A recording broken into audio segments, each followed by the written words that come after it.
တတိပဋ္ဌာန်ဘာဝနာမြင့်မြတ်တဲ့လုပ်ငန်းစဉ်9 ရက်အလုပ်တရားစကားမှာဒီနေ့တတိယနေ့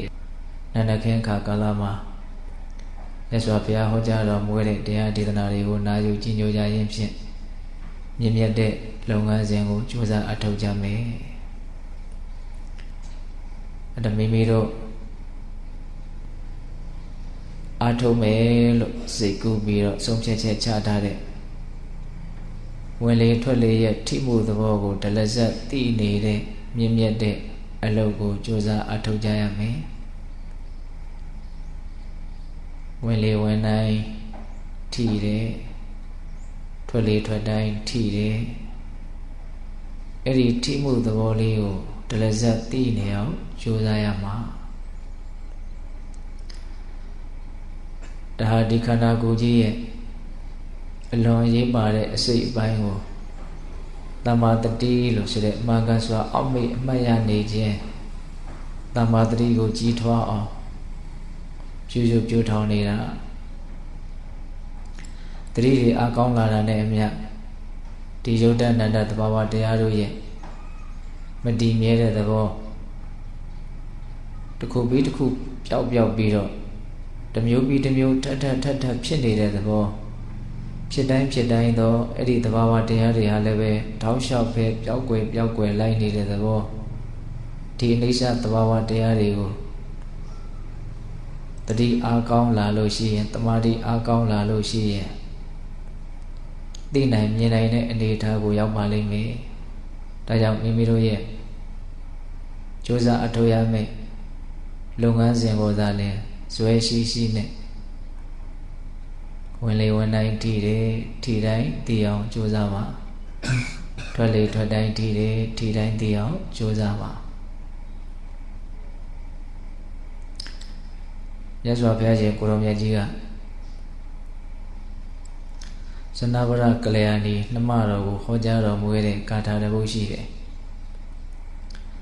ပတ္တစိတ်တကတံဗိမံအရုကာယံသမုဋ္ဌိတံအာတုရံဘဟုသင်္ကပ္ပံယတ္တနတ္ထိဒုဝန္တိတိတဲ့ပတ္တစိတ်တကတံဗိမံစိတ်တကတံစမ်းစမ်းကြည်ပြုလို့အပ်သောဗိမာန်အယုတ်နဲ့တူသောဣမံကာယံဤခန္ဓာကိုယ်ကိုပတ္တကြည့်ပါတဲ့မင်္ဂန်နဲ့ဉာဏ်မြင်ကိုရဖို့အတွက်တတိနဲ့ကြည့်ရတယ်ဆိုတဲ့အလုပ်ကိုမဖြစ်မနေကြိုးစားရပါတယ်စိတ်တကတံစမ်းစမ်းကြည်ပြုလို့အပ်သောဗိမာန်အယုတ်နဲ့တူသောတရားဓမ္မတို့အရင်တို့ရရှိထားတဲ့ခန္ဓာဆိုတာအစမ်းတည်းပြုလုပ်စီမံဖန်တီးထားတဲ့အယုတ်တယုတ်နဲ့တူတယ်တဲ့မြတ်စွာဘုရားကသမုဋ္ဌိတံ300သောအယုတ်တို့ဖြင့်စိုက်ဆောက်၍ထားအပ်သောအာတုရံအမြဲမပြတ်နာခြင်းခံကပ်၍နေသောသဘောရှိသောဘဟုသင်္ကပ္ပများစွာသောတတ္တဝါတို့ရဲ့များစွာသောကြံစီစဉ်းစားခြင်းကိုခံရသောအရုကာယံအပေါက်ကြီးအပေါက်ငယ်တို့ဖြင့်များစွာသောအပေါက်တို့ရှိသော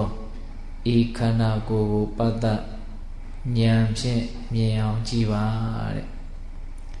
ယတ္တအဲ့ဒီခန္ဓာကိုယ်မှာဒုဝန္တိတိတည်နေတယ်မြဲနေတယ်ဆိုတာနတ္ထိဘာမှမရှိပါဘူးတဲ့ဂါထာလေးကတူတောင်းမိမလို့စဉ်းစားတရားတွေလေးနဲ့တဲ့အဓိပ္ပာယ်တွေအများကြီးပါပါတယ်ဒီခန္ဓာကိုယ်ကြီးဆိုတာစိတ်တကတံစမ်းစမ်းကြည်ပြုလုပ်ဖန်တီးထားတဲ့ဗိမာန်အယုံနဲ့တူတယ်တဲ့ခုခေတ်အနေနဲ့ပြောရမယ်ဆိုလို့ရှိရင်သိပ္ပံပညာရှင်များဖန်တီးထားတဲ့စက်ရုပ်များလိုပါပဲစက်ရုပ်တွေတဲ့တောင်အစာပေါင်းများစွာစမ်းကြည်တဲ့သဘောရှုပ်ထွေးတဲ့သဘောစက်ရုပ်တွေမှာတော့ခံစားတတ်တဲ့အာယုံကိုသိတတ်တဲ့နာမ်ဓာတ်တော့မပါဘူးပေါ့ဒီခန္ဓာကိုယ်ကြီးကအဲ့ဒီစမ်းကြယ်လာတယ်လို့ဆိုတဲ့စက်ရုပ်တွေထက်တောင်များစွာစမ်းကြယ်တဲ့သဘောရှိတယ်ဒါကြောင့်မြတ်စွာဘုရားကစမ်းစမ်းကြယ်ကြယ်လှုပ်ထားတဲ့အယုတ်ကြီးတယုတ်နဲ့တူတယ်လို့ပြောတာသမုဋ္ဌိတံ 300သောအယိုးတို့ဖြင့်စိုက်ဆောက်၍ဒီဆောက်ထားအပ်သောမာဂန်တွေအဖြစ်ရိုးနဲ့ဒီဆောက်ထားတာခုခါယိုကြီးကထောင်မတ်လုံနေလို့အောက်ကခြေတော်ရိုးတွေကခွေပြီးတော့နေလို့ထိုင်ပြီးတော့နေနိုင်တာခါယိုကြီးမပါဘူးဆိုလို့ရှိရင်အပေါ်ပိုင်းကအဝတ်စုပ်ကြီးတစ်ခုလိုခွေကျသွားအလွန်အရေးပါတဲ့အစိပ်ပိုင်းဖြစ်တဲ့အုတ်နှောက်ကိုအုတ်ခွန်ရိုးကြီးနဲ့လုံခြုံသိမ်းထားတဲ့သဘောမျိုးထုတ်ထားတဲ့သဘောမျိုး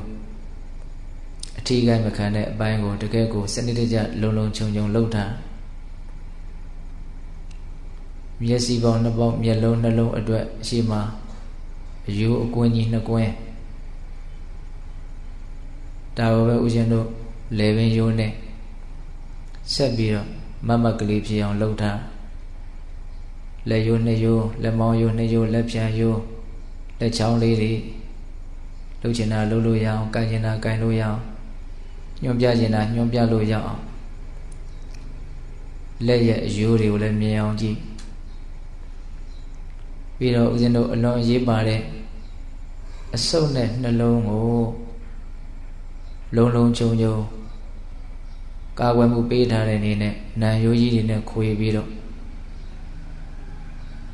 တကယ်ကိုပဲသူကလည်းပဲအရေးကြီးတဲ့အစိပ်ပိုင်းဖြစ်တဲ့အတွက်ကြောင့်အန္တရာယ်ကင်းအောင်ကာကွယ်မှုအပြည့်အဝပေးထားတယ်ခါယိုကြီးရှိတယ်ကြောယိုကြီးရှိတယ်ကောင်းကနေပြီးတော့ဆင်းလာတဲ့အာယုံကြောတွေကအဲ့ဒီကြောယိုကြီးတွေကနေပြီးတော့သွားပြီးတော့ဦးဇင်းတို့တင်ဆုံယိုးပေါင်ယိုးဒူကောင်းကြီးရှိမယ်ခြေလုံးယိုးရှိမယ်ပြီးလို့ရှိရင်ခြေချောင်းလေးတွေခြေပမိုးယိုးတွေအယိုးတွေအများကြီးနဲ့အမာခံအနေနဲ့တိဆောက်ပြီးတော့ထားတကယ်တမ်းကဒီအယိုးတွေဆိုတာကယ်ဆီယမ်ဓာတ်လွန်ခဲ့တဲ့ထုံးကြောက်တွေပဲဒါကိုမြတ်စွာဘုရားကသမုဒ္ဒိတံအယိုးတွေနဲ့စိုက်ဆောက်ပြီးတော့တီထောင်ထားတယ်တဲ့ဒီခန္ဓာကိုယ်ကြီးကိုအဲ့ဒါလိုအယိုးတွေနဲ့စိုက်ဆောက်ပြီးတော့စမ်းစမ်းကြဲကြဲလှုပ်ထားတဲ့အယုတ်တယုတ်နဲ့တူတဲ့ဒီခန္ဓာကိုယ်ကြီးကဘယ်လိုသဘောရှိတော့အတုရံအမြဲတမ်းအခမ်းရခက်နေတဲ့သဘောရှိတယ်တဲ့ကြည်တာနဲ့သေးတာပဲကွာဟိုနားလေးကမကောင်းလိုက်ဒီနားလေးကမကောင်းလိုက်ရှားလာတာတွေရှိတယ်နားလာတာတွေရှိတယ်စိတ်တိုင်းမကြလာတာတွေရှိတယ်ပြင်းကျင်လာတာတွေကုတ်ချင်လာတာတွေဖြစ်အောင်သူကလှုပ်နေတာဒါကိုအတုရအခမ်းရခက်တဲ့သဘောမသက်သာတဲ့သဘောအမြဲတမ်းရှိနေတယ်ဆေးရုံဆေးကံသွားရမှအကြီးအကျယ်ဖောက်ပြန်ပျက်စီးမှအမေကဲပါအဖေကဲပါအော်ရမှနာကျင်တယ်လို့ဆိုတာမဟုတ်နာကျင်မှုအသေးစားလေးတွေကတော့အခုလိုဣရိယာပုကိုမလှုပ်ဖဲနဲ့ထိုင်နေရင်ပိုးတောင်ထင်ရှားသေးကောင်းတဲ့ဘဝကောင်းတဲ့ခန္ဓာမဟုတ်ဘူးဆိုတာကိုအမြင်ရှင်းဖို့လိုတယ်အတုရအမြဲတမ်းနာကျင်နေတယ်ပိုက်ဆိုင်ရှိမရှိပညာတတ်မတတ်ရုပ်လှမလှဒါတွေကအပေါ်ယံနေပဲတေရခန္ဓာရလို့ရလာပြီဆိုရင်ဘယ်ခန္ဓာမှအကောင်းမဟုတ်အထင်ကြီးစရာလည်းမရှိဘူးအထင်သေးစရာလည်းမလိုဒါကြောင့်မြတ်စွာဘုရားဒီခန္ဓာရဲ့သဘာဝကိုမှန်မှန်ကန်ကန်သိအောင်တတိတို့ပညာတို့နဲ့ဝိရိယထားပြီးတော့ကြိုးစားခိုင်းတာကိုဝင်လေဝင်တိုင်းထီတယ်ထီတိုင်းသိအောင်လုပ်တယ်ထွက်လေထွက်တိုင်းထီတယ်ထီတိုင်းသိအောင်လုပ်တယ်ဆိုတာဒီခန္ဓာကိုယ်ကြီးရဲ့သဘောတဘာဝကိုရှင်းရှင်းလင်းလင်းပြပြပြပြသိဖို့အတွက်တော့အလွန်အရေးပါတဲ့လုပ်ငန်းစဉ်ကိုလုပ်နေတာအဲ့ဒါမြတ်စွာဘုရားဒီခန္ဓာကိုယ်ရဲ့သဘာဝကိုရှုတော့မျိုးစုံကနေပြီးတော့ပြပြပြပြဟောထားတဲ့ဒေသနာတွေများစွာရှိတယ်အခုလည်းပဲမြတ်စွာဘုရားကသနဗရကလျာဏီကိုဟောတဲ့ဒေသနာလေးထဲမှာအချက်အလက်တော်တော်များများတွေ့ရတယ်ခန္ဓာကိုယ်ကြီးဆိုတာစိတ်တကတံဘိမှစမ်းစမ်းကြဲကြဲလှုပ်ထားတဲ့အယုတ်တယုတ်နဲ့တူတယ်သမုဒ္ဒိတံအယိုးတွေကိုအမာခံနေရာမှာထားပြီးတော့စိုက်ဆောက်ထားတယ်အတုရံအမြဲတမ်းနာကျင်ခံခဲ့တဲ့သဘော အကြီးအသေးအမျိုးမျိုးရှိတယ်နောက်ပြီးတော့ဘဟုသင်္ကပ္ပများစွာသောတတ္တဝါတို့ရဲ့ကြံစီမှုကိုလည်းခံရတယ်တဲ့ဆိုလိုတာကတတ္တဝါတွေကဒီခန္ဓာနဲ့ပတ်သက်ပြီးတော့အမျိုးမျိုးတွေးကြတယ်ကြံကြတယ်ထင်ကြတယ်ကိုယ်ခန္ဓာကိုယ်ကိုကိုယ့်အကိုတွေးတာထင်တာရှိတယ်လို့သူတို့ဘာရဲ့ခန္ဓာတွေကိုလည်းပဲတွေးကြထင်ကြတာတွေရှိတယ်လှတယ်လို့ထင်တာရှိတယ်အိုတယ်လို့ထင်တာရှိတယ်ရှည်တယ်လို့ပူတာထင်တာရှိတယ်ပူတယ်လို့ထင်တာရှိတယ်ဝါတယ်လို့ထင်တာရှိတယ်ပိန်တယ်လို့ထင်တာရှိတယ်ကြည်ကောင်းတယ်လို့ထင်တာရှိတယ်ကြည်မကောင်းဘူးလို့ထင်တာရှိတယ်ရုပ်မာလိုက်တာလို့ထင်တာရှိတယ်တော်လိုက်တာလို့ထင်တာရှိတယ်ဒီခန္ဓာကိုယ်ကြီးကများစွာသောအထင်တွေကိုခံရတဲ့သဘောရှိတယ်တနည်းအားဖြင့်များစွာသောလူသားတို့ရဲ့ကြံစီစဉ်းစားခြင်းကိုခံရတယ်ဒီခန္ဓာကိုယ်နဲ့ပတ်သက်ပြီးတော့မိမိတို့ဘလောက်အတွေးအကြံတွေများနေသလဲဆိုတာကိုစဉ်းစားပေါ့အာတုဒံအမြဲမပြတ်နာခြင်းနေသောဘဟုသင်္ကပ္ပများစွာသောလူသားတို့ရဲ့ကြံစီစဉ်းစားခြင်းဖြင့်ကြံစီစဉ်းစားခြင်းကိုခံရသောအရုကာယအပေါက်ကြီးအပေါက်ငယ်တို့ဖြင့်များစွာသောအပေါက်တို့ရှိသောတဲ့မျက်စိပေါက်နားပေါက်နှာခေါင်းပေါက်ပါးစပ်ပေါက်ဝိညာဉ်ပေါက်လေးတွေဆိုလို့ရှိရင်တလက်မပတ်လည်လောက်မှာအပေါက်ပေါင်း2000ကျော်လောက်တောင်ရှိတယ်လို့ကြားဘူးလေတကူလုံးအပေါက်တွေကြီးပဲအရုကာယအပေါက်များစွာလည်းရှိတယ်ဒီခန္ဓာကိုယ်ကြီးကိုပတ်သက်သတိထားပြီးတော့မှန်မှန်ကန်ကန်မြင်အောင်ကြည့်ပါတဲ့အဲ့လိုကြည့်မယ်ဆိုလို့ရှိရင်သူ့ရဲ့အမှန်တရားဘာကိုမြင်နိုင်တော့ယတနတ္ထိဒုဝန္ထိတိတဲ့နောက်ဆုံးပါတာလေးယတဒီခန္ဓာကိုယ်ကြီးမှာဒုဝန္ထိတိအမြဲတည်နေတယ်ဆိုတာနတ္ထိဘာမှမရှိဘူးတဲ့ဒုဝဆိုတာမြဲတာထိတိဆိုတာတည်တာအမြဲတည်နေတယ်ဆိုတဲ့အရာဘာမှမရှိတော်တော်ကြာကြာလေးတည်နေတဲ့အရာဆိုတာတော့တကယ်တမ်းကမရှိပါဘူးထိုင်နေတဲ့အချိန်မှာတော့ရာတာတွေကာယခက်တာတွေစိတ်တိုင်းမကြတာတွေရုပ်ပိုင်းဆိုင်ရာဖောက်ပြန်မှုကိုအခြေခံပြီးတော့စိတ်ပိုင်းဆိုင်ရာမကျေနပ်မှုမနှစ်သက်မှုဒါတွေလည်းပဲဖြစ်နေတာသို့တော့အဲ့ဒါတွေလည်းတည်နေသလားမြဲနေသလားဆိုတော့တည်နေတာမြဲနေတာမရှိပါဘူး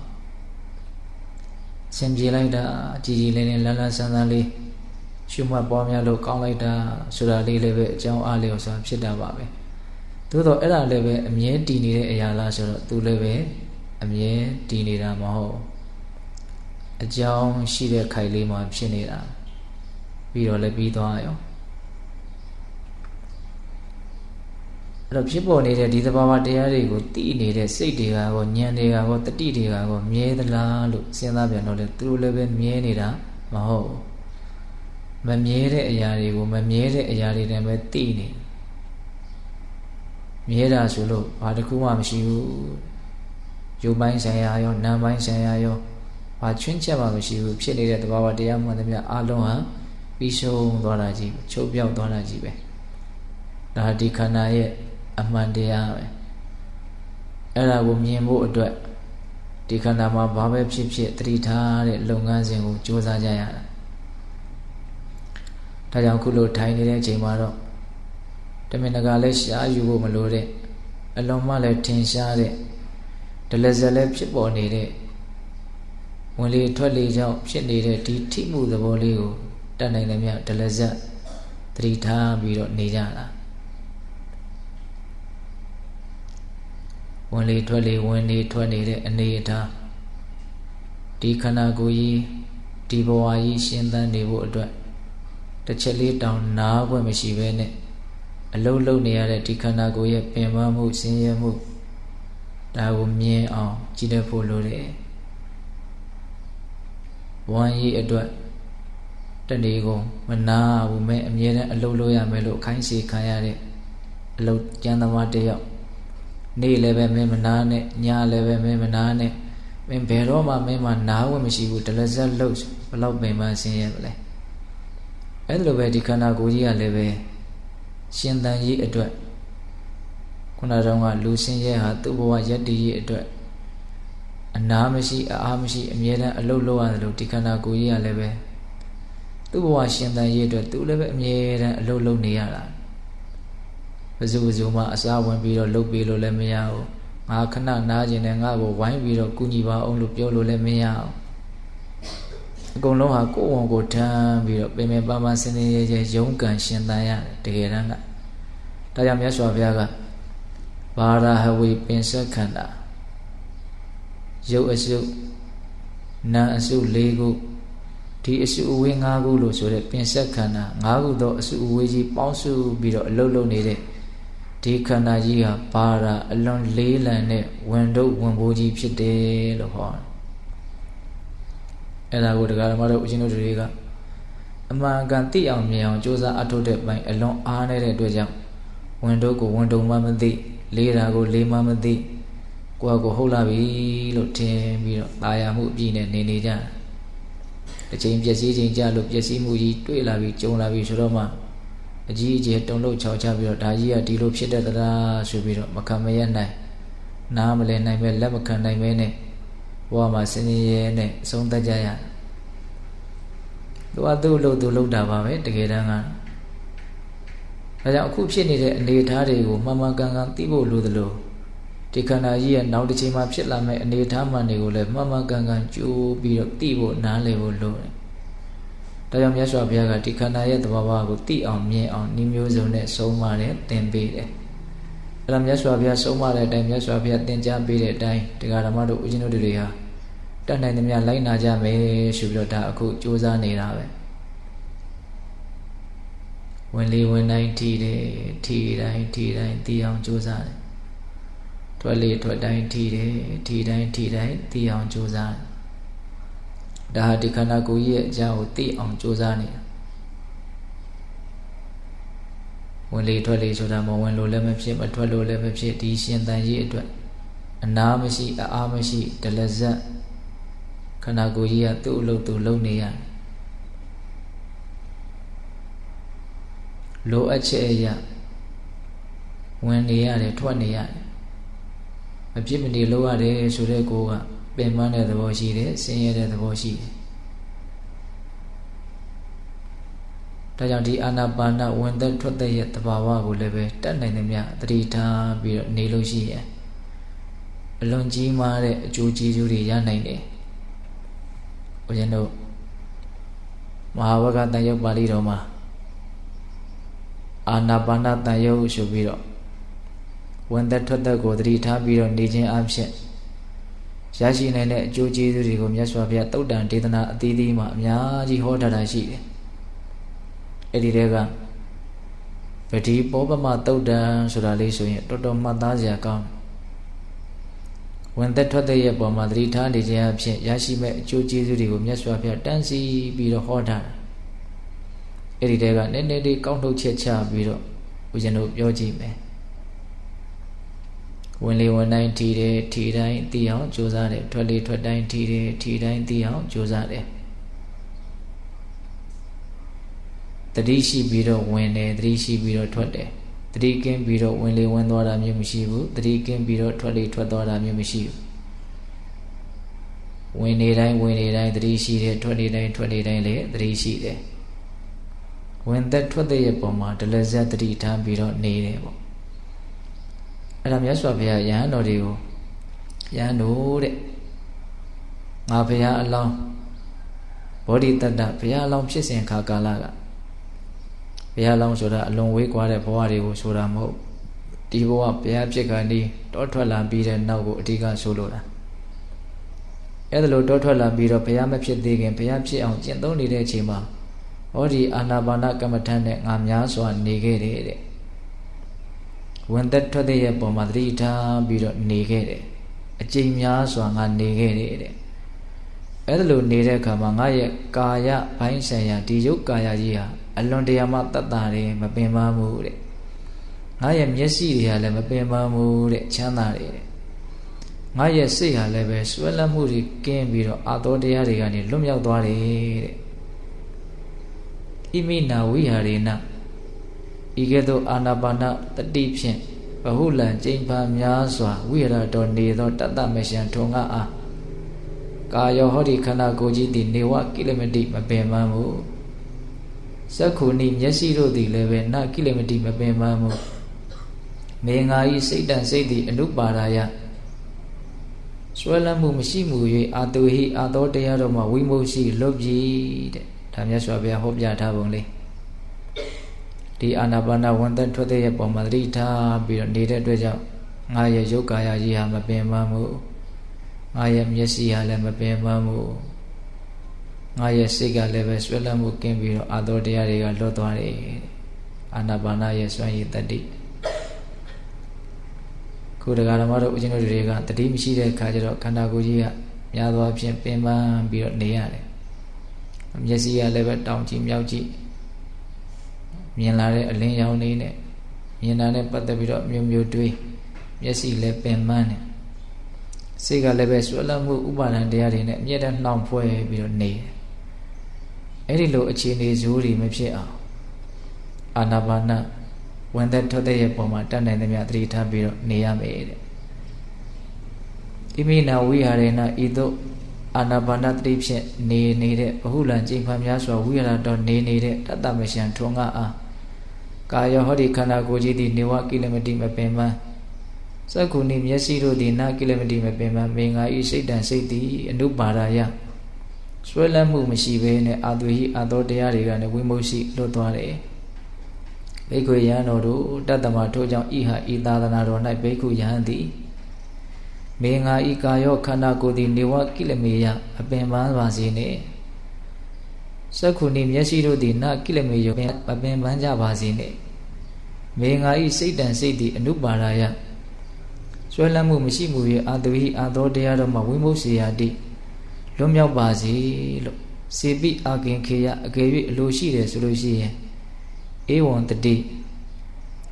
အကယ်၍အလိုရှိတယ်ဆိုလို့ရှိရင်အယမေဝအာနာပါနတတိတမာရိ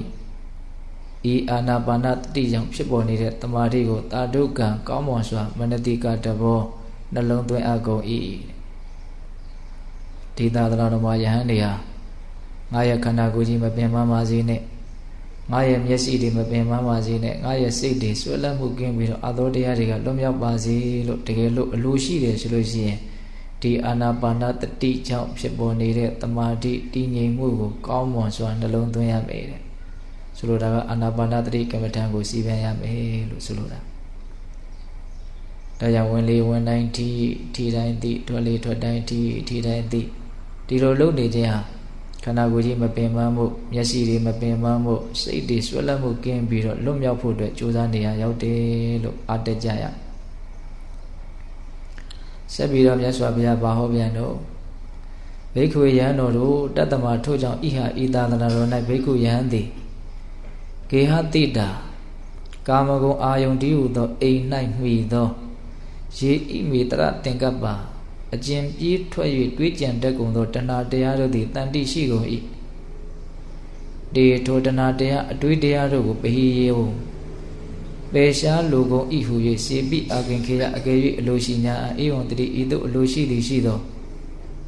အယမေဝအာနာပါနတတိတမာတိဤအာနာပါနတတိနှင့်ရှင်တဲ့တမာတိကိုတာတုကံကောင်းမွန်စွာမနတိကတဘောနှလုံးသွင်းအပ်ကုန်၏ဒီအကျိုးကျေးဇူးလည်းပဲအလွန်မြတ်နိုးစရာကောင်းအိမ်မှာမှီပြီးတော့ဖြစ်တဲ့ပြေးထွက်တတ်တဲ့အတွေးတွေကိုပျောက်သွားခြင်းနဲ့ဆိုရင်လည်းပဲအာနာပါနတတိကိုကောင်းမွန်စွာပွားများရမယ်တဲ့ဒီနေရာမှာအိမ်ကိုမှီပြီးတော့ပြေးထွက်ပြီးတော့တွေးတတ်တဲ့အတွေးတွေတဲ့ပြောထားပုံလေးအိမ်ကိုမှီတယ်ဆိုတာဗဂတိအိမ်ကိုအဓိကရည်ရွယ်တာမဟုတ်ကာမဂုဏ်အာယုန်တရားတွေကိုအိမ်လို့ပြောတာပုထုဇဉ်တတ္တဝါတွေရဲ့စိတ်ဟာအဲ့ဒီအိမ်မှာပဲအမြဲနေတယ်အနေများတယ်ကိုယ်တရားဓမ္မတို့တရားစခန်းပြီးရင်ကိုယ်အိမ်ကိုပဲပြန်မယ်။အခြေအနေအကြောင်းတစ်ခုကြခရီးထွက်သွားတယ်အလုပ်ကိစ္စပြီးသွားပြီဆိုရင်ပြီးရင်ကိုယ်အိမ်ကိုပဲပြန်မယ်။နေ့တိုင်းအလုပ်သွားလုပ်တဲ့ပြီးရင်ကိုယ်အိမ်ကိုပဲပြန်မယ်။အချိန်တန်ရင်တော့အိမ်ပြန်ကြတယ်ဆိုတာလူသားတွေရဲ့သဘာဝ။အဲ့လိုပဲပုထုဇဉ်တတ္တဝါတွေကအချိန်တန်ရင်ပြန်တဲ့အိမ်ရှိတယ်အဲ့ဒီအိမ်ကဘာလဲဆိုတော့ကာမဂုဏ်အာယုန်တဲ့ဒီမှာပဲအနေများလို့သူ့ကိုအိမ်လို့ပြောတာအဲ့ဒီဂေဟတိတာ ကာမဂုဏ်အာယုန်ဒီဟုသောအိမ်၌မိသောရေဣမိတရသင်္ကပ္ပအကျဉ်ပြေးထွက်၍တွေးကြံတတ်ကုန်သောတဏှာတရားတို့သည်ဟုတ်တယ်စိတ်ကလေးကထွက်ပြေးနေသလိုပဲဒီထိတဲ့သဘောလေးမှာသိနေပါဆိုရင်ခဏနေမရှိတော့ဘယ်ရောက်နေပြီတော့ဆိုရင်အိမ်ရောက်နေတာအိမ်ကမြို့တွေကအိမ်တော့ဟုတ်ကောင်းမှဟုတ်မယ်ဒါပေမဲ့အာယုံတစ်ခုခုကိုတော့စိတ်ကတွေးနေမယ်ကြမ်းနေမယ်ပြေးထွက်ပြီးတော့တွေးကြံတတ်တဲ့တဏှာနဲ့ရှင်တဲ့အဲ့ဒီအတွေးတွေရှိတယ်တဲ့အဲ့ဓာတွေကိုဖယ်ရှားလို့တယ်ဆိုလို့ရှိရင်အာနာပါနနဲ့ရှင်တဲ့တမာတိကိုကောင်းမွန်စွာနှလုံးသွင်းရမယ်အာနာပါနတတိကမ္မထံကိုစီပြန်ရမယ်ဒါကြောင့်ဝင်လေထွက်လေရဲ့ပုံမှာတတိကထားခြင်းသည်ဘလောက်အကျိုးကျေးဇူးများလဲဆိုတာလေးကိုစဉ်းစားရမှာနောက်တစ်ချက်မြတ်စွာဘုရားဟောပြန်တယ်အချက်များစွာဟောထားတာတွေကကောင်းထုတ်ချက်ကလေးချပြီးတော့ပြောကြည့်တာပါဘိက္ခွေယံတော်တို့အာနာပါနတတိသမာဓိမိအာနာပါနတတိကိုအာနာပါနတတိနဲ့ရှင်တဲ့သမာဓိကိုဧဝံဘာဝိတိဤသို့ပွားများသည်ရှိသောဧဝံဘဟုတိကတိဤသို့အကျိန်ပန်များစွာမိမိတဏ္ဍာမှာဖြစ်စေအပ်သည်ရှိသောဒုက္ခဝေဒနာချမ်းသာခြင်းဆိုတဲ့ခံစားချက်ကိုစေဝေရတိခံစား၏တာထိုဒုက္ခဝေဒနာသည်အနိစ္စတိမမြဲသောတရားဟူ၍ပဇာနာတိသိအနိဇောတိတာတိမဆွဲလန်းအပ်သောတရားဟူ၍ပဇာနာတိသိအနာဘိနန္တိတာနိမနစ်သက်အပ်သောတရားဟူ၍ပဇာနာတိသိခံစားချက်ဝေဒနာတွေရဲ့ပုံမှာနားလေသွားပုံလေးကိုပြောပြဝင်လေထွက်လေရဲ့ပုံမှာတလဇတ်တတိထားမယ်ဆိုရင်တဲ့ဧဝံဘာဝိတိအဲ့ဒီအလုပ်ကိုမြဲတမ်းပွားများနေမယ်ဆိုရင်ဧဝံဘဟုလိကတိကျင့်ဖန်များစွာထပ်ခါဖြစ်အောင်ကြိုးစားနေမယ်ဆိုရင်ချမ်းသာခြင်းဆိုတဲ့ဒုက္ခဝေဒနာတွေခံစားတဲ့အခါမှာဒီဒုက္ခဝေဒနာဟာမတည်မြဲတဲ့သဘောပဲလို့သိတယ်တဲ့ဒါအနိစ္စတိပဇာနာတိဒါဟာတည်နေမြဲနေတဲ့သဘောမရှိဘူးခိုက်တန်လေးပေါ်လာတယ်ပျောက်သွားတယ်ပေါ်လေအကြောင်းရှိတော့ပေါ်လာတယ်ပျောက်သွားတယ်အဲ့လိုမတည်မြဲတဲ့သဘောပါလို့သိတဲ့အတွက်ကြောင့်အနိဇောတိတာတိဒါဟာစွဲယူတဲ့ဟာနော်သိမ့်ပိုက်เสียမျိုးချเสียနှစ်သက်เสียကောင်းတဲ့တရားမဟုတ်ဘူးလို့လည်းပဲပဇာနာတိသိတယ်တဲ့အနာဘိနန္တိတာတိဒါနှစ်သက်เสียတရားမဟုတ်ဘူးလို့လည်းပဲပဇာနာတိသိတယ်တဲ့အနိစ္စလို့လည်းသိတယ်သိမ့်ပိုက်တဲ့တရားမဟုတ်ဘူးလို့လည်းသိတယ်နှစ်သက်တဲ့တရားမဟုတ်ဘူးလို့လည်းသူသိတယ်အဲ့တော့သူမှနှစ်သက်တဲ့သဘောမရှိဘူးပေါ့မရှိလို့ရှိရင်နှစ်သက်မှုကြောင့်ဖြစ်ပေါ်နေတဲ့ညီကတွေ့တာမှုကြောင့်ဖြစ်ပေါ်နေတဲ့ဒုက္ခတွေလည်းပဲမရှိဘူးလို့ပဲဆိုရမယ်ဒါကြောင့်ဝင်လေဝင်တိုင်းထိတယ်ထိတိုင်းသိအောင်ကြိုးစားတယ်ထွက်လေထွက်တိုင်းထိတယ်ထိတိုင်းသိအောင်ကြိုးစားတယ်ဒါအလွန်တရာမှအကျိုးကျေးဇူးများတဲ့မြင့်မြတ်တဲ့လုပ်ငန်းကိုလုပ်နေတာလို့ဒီလိုသိမြင်နားလည်မှုမြတ်စွာဘုရားရဲ့အဆုံးအမတွေကိုယုံကြည်မှုနဲ့ထက်ထက်တန်တန်တကယ်ကိုပဲတလက်ဆက်တတိကပြီးတော့ကြိုးစားကြရမှာဒါကြောင့်ဝင်လေဝင်တိုင်းထိတယ်ထိတိုင်းသိတယ်ထွက်လေထွက်တိုင်းထိတယ်ထိတိုင်းသိတယ်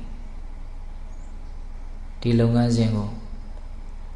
ယုံကြည်မှုတရားတရားအားကောင်းကောင်းအခြေခံထားပြီးတော့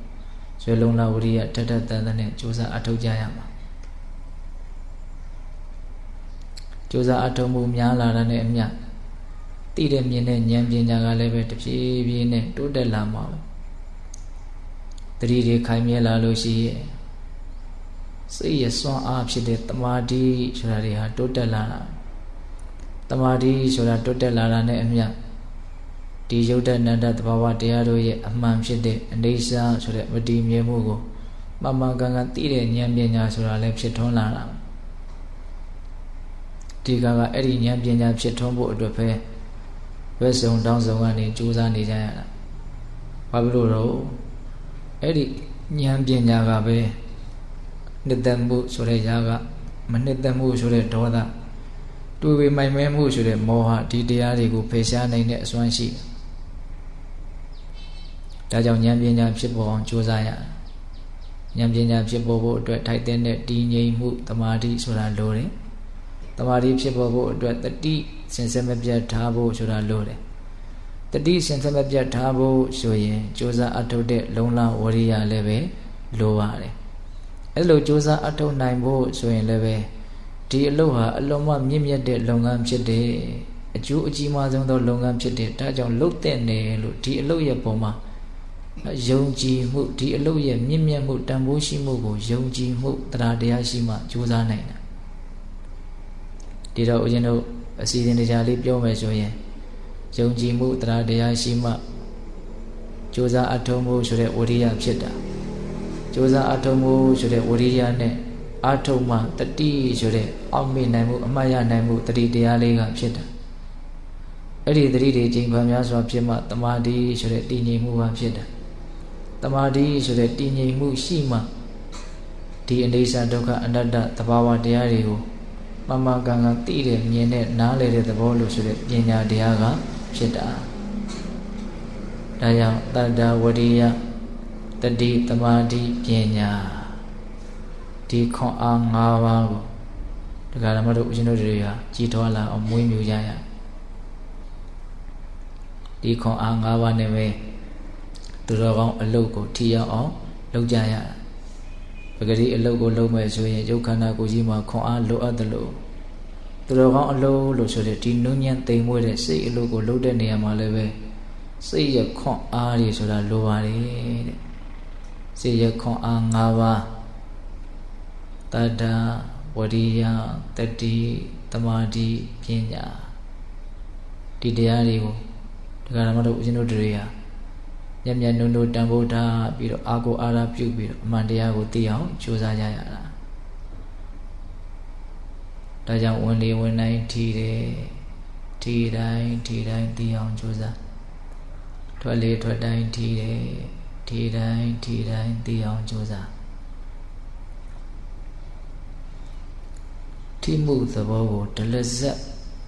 တတိဆက်အောင်ကြိုးစားဒါဆိုလို့ရှိရင်ဒီထိမှုသဘောထဲမှာဖြစ်ပေါ်နေတဲ့ရုပ်တဘာဝထိမှုသဘောထဲမှာဖြစ်ပေါ်နေတဲ့ပူတဲ့အေးတဲ့သဘောတွန်းကန်တဲ့သဘောလှုပ်ရှားတဲ့သဘော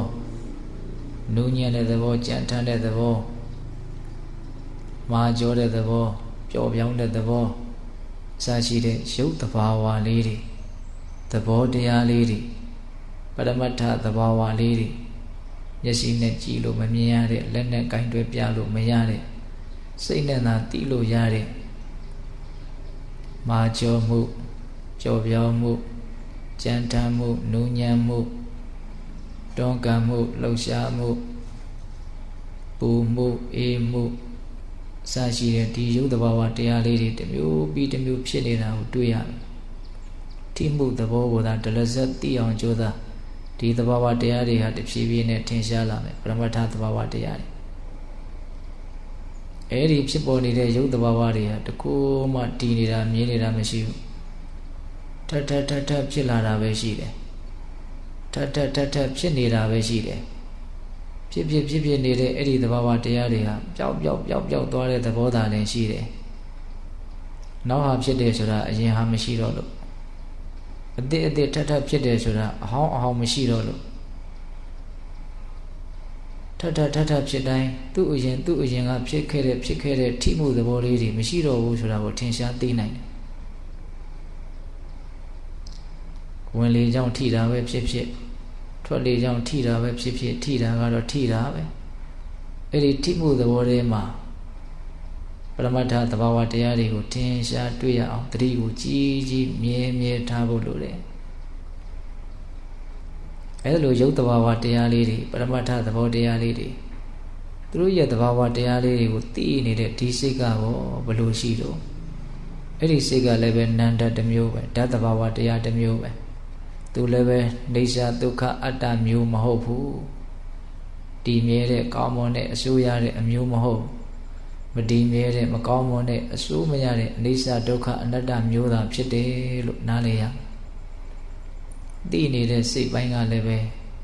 မတည်မြဲတဲ့သဘောများတာဖြစ်တယ်သိเสียအာယုံကမှမတည်မြဲဘူးဆိုရင်အဲ့ဒီအာယုံကိုအစွဲပြုတ်ပြီးတော့ဖြစ်တဲ့စိတ်ဟာဘယ်လိုလုပ်ပြီးတော့တည်မြဲမလို့မမြဲတဲ့အရာကိုသိနေတဲ့သိစိတ်ဟာ မမြဲသောတိစိတ်သာဖြစ်တယ်ဒါကိုတတိကြီးကြီးထားပြီးတော့တဖြည်းဖြည်းနဲ့နားလေအောင်သဘောပေါက်အောင်ကြိုးစားရမယ်တရားအထုတ်တယ်ဆိုတာသိဖို့ဆိုတဲ့ရည်ရွယ်ချက်နဲ့လုပ်ကြရမှာတခြားဘာကိုမှမျှော်လင့်ချက်မထားနဲ့ချမ်းသာလိုက်တာဆိုတဲ့ဝေဒနာဟာသိတယ်ဆိုတဲ့ဉာဏ်ပညာလိုတန်ဖိုးရှိတာမဟုတ်ချမ်းသာတယ်ဆိုတဲ့စိတ်တိုင်းကြမှုလေးကကိုယ်ကသဘောမထားတယ်လို့ရှိရင်ຢာကဆိုတဲ့ဆွဲမှတ်မှုအန္တရာယ်ကိုတောင်ဖြစ်စေနိုင်တယ်ဝေဒနာကိုတန်ဖိုးထားဖို့မလိုဘူးဝေဒနာဆိုတာသိအောင်လုပ်ရမယ့်အရာသာဖြစ်တယ်ဘာကိုတန်ဖိုးထားရမှာလဲသိမှုကိုတန်ဖိုးထားရမှာအဲ့ဒီသိမှုဟာလည်းပဲအနိစ္စဖြစ်တယ်လို့သိမှုကိုလည်းတက်ပြီးတော့မှန်မှန်ကန်ကန်သိဖို့လည်းလိုသေးတယ်ဘယ်ဟာမှတည်မြဲနေတဲ့အရာမဟုတ်ဘူးလို့နားလည်မှအရာအလုံးရဲ့ပုံမှာစွန့်လွတ်နိုင်တဲ့စွမ်းရည်တွေဟာတဖြည်းဖြည်းနဲ့မြင့်မားလာကိုယ်တကယ်စောင့်ချပြီးတော့လုပ်ရမယ့်အလုပ်ကထိမှုသဘောလေးရဲ့ပုံမှာတလက်ဆက်တတိကပ်ပြီးတော့ထားဖို့ပဲတမာရီတို့ပညာတို့ဆိုတာဒီတတိအားကောင်းလာလို့ရှိရင်အလို့လျောက်ဖြစ်ထွန်းလာမယ့်အရာတွေဖြစ်တယ်သို့တော်လည်းပဲဒါတွေဟာဒီလိုသဘာဝတရားရှိတယ်ဆိုတာကိုနားလည်ထားဖို့လိုတယ်စိတ်ရဲ့သဘာဝကကောင်းတာဆိုရင်တွန့်ဆုတ်တဲ့သဘောရှိတယ်မကောင်းတာဆိုရင်ပျော်မွေးတဲ့သဘောရှိတယ်ဒါကြောင့်သူ့ကိုအလိုလိုက်ရင်တော့ယာနှုံးပြီးမှားဖို့ပဲရှိတယ်တန်ဖိုးရှိတဲ့အလုပ်ဆိုရင်မလုပ်ခြင်းဘူးတန်ဖိုးမရှိတဲ့အလုပ်ဆိုရင်သိစိတ်ဝင်စားတယ်ဒါကြောင့်သူလှုပ်ချင်တာမလှုပ်ချင်တာကိုထက်တွက်ဖို့မလိုဘူးဉာဏ်ပညာရဲ့လက်အောက်မှာလှုပ်เสียရှိတာကိုထိရောက်အောင်ငါလှုပ်သွားမယ်ဆိုတဲ့စိတ်မျိုးမွေးပြီးတော့ဝင်လေဝင်တိုင်းထိတယ်ထိတိုင်းသိအောင်ကြိုးစားထွက်လေထွက်တိုင်းထိတယ်ထိတိုင်းသိအောင်ကြိုးစားတခြားသောအာယုန်တွေကဒီထိမှုရဲ့သဘောကိုသိအောင်ကြိုးစားတဲ့နေရာမှာအနှောင့်အယှက်တွေဖြစ်နေတယ်လို့စိတ်ထဲမှာမကြေမနက်မဖြစ်ပါနဲ့တန်တိုင်းသမျှအဲ့ဒီအာယုန်တွေရဲ့ပုံမှာလေးလျူရှုပါတိခါမှာစိတ်ရှိထားပါတိခါမဲဆိုတဲ့စိတ်နဲ့ရင်ဆိုင်လိုက်တော့အမြင်ကတစ်မျိုးဖြစ်တယ်စိတ်ရှိလေးထားမယ်လို့တွေးလိုက်တော့အမြင်ကတစ်မျိုးဖြစ်တယ်ဒီမခံနိုင်မှုစိတ်မရှိဘူးဒါတွေကဘာလို့ဒီလိုဖြစ်နေရတာလဲလို့တွေးရင်ပိုဆိုးလာတယ်ဒါကြောင့်ကိုယ်ခန္ဓာကိုယ်မှာဖြစ်နေတဲ့အခြေအနေတွေကြောင့်အနှောင့်အယှက်ဖြစ်တယ်ဆိုရင်လည်းပဲအဲ့ဒါကိုအနှောင့်အယှက်လို့သဘောမထားဘဲနဲ့တဏှာနဲ့မြတ်ဒီခံမှုနဲ့လေးလျူရှုနိုင်အောင်ကြိုးစားရမယ်အဝိဇ္ဇာမှာဖြစ်ပေါ်နေတဲ့အနေအထားတွေကအနှောင့်အယှက်တွေဖြစ်နေတယ်လို့ဒီလိုလည်းပဲမကြည်မနှံ့မတွေးပါနဲ့ခန္ဓာမှာဖြစ်နေတဲ့သဘာဝပတ်ဝန်းကျင်မှာဖြစ်နေတဲ့သဘာဝတရားတွေဆိုတာကိုယ်စိတ်တိုင်းညဖြစ်နေတဲ့အရာတွေမဟုတ်ပါဘူးဖြစ်เสียရှိတဲ့အတိုင်းဖြစ်နေတဲ့အရာတွေဖြစ်တယ်ဒါကိုနားလည်မယ်ဆိုလို့ရှိရင်မကြည်နှံ့မှုဆိုတာညှို့နေသွားနိုင်ကိုလိုရမယ့်အလုပ်ကိုပဲထီထီရောက်ရောက်လုပ်နေဖို့အရေးကြီးပါတယ်ဟာဒီပဲကြားရခန္ဓာကိုယ်တွေကဘလို့ပဲခံစားချက်ဝေဒနာတွေဖြစ်ပေါ်လို့နေဒီတဏှာကြီးအတွင်းလေးမှာတော့ဒီလိုပေးပြီးတော့ထိုင်နေလို့သိနေလို့ဘာမှစိုးစိုးဝါးထိခိုက်သွားတဲ့အကြောင်းမရှိပါဘူးအတိညာရဲ့ပုံမှာတန်ဖိုးကိုနားလည်ပြီးတော့မျက်နှိုးတဲ့စိတ်နဲ့အတိညာဖြစ်ပေါ်ကြောင်းဖြစ်တဲ့ဒီမြင့်မြတ်တဲ့လုပ်ငန်းစဉ်ကိုစွမ်းအားရှိသလောက်ကြိုးစားပါစွမ်းအားတွေကရှိပါတယ်စွမ်းအားတွေကထုတ်ပြီးတော့မသုံးလို့မရှိသလိုဖြစ်နေတာလုံးမယ်ဆိုတော့လည်းဖြစ်သွားတာပဲဒါကြောင့်ဝင်လေဝင်တိုင်းထီတယ်ထီတိုင်းဒလဇတ်သိနေအောင်ကြိုးစားပါထွက်လေထွက်တိုင်းထီတယ်ထီတိုင်းဒလဇတ်သိနေအောင်ကြိုးစားပါ